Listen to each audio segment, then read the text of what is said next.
you know we hired you to protect us. Go on, baby. I would like to add on to something that she just said because that's very important. Come on. You know, this establishment works for us.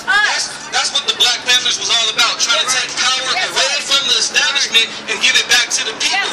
Because it doesn't belong to them. They work for us.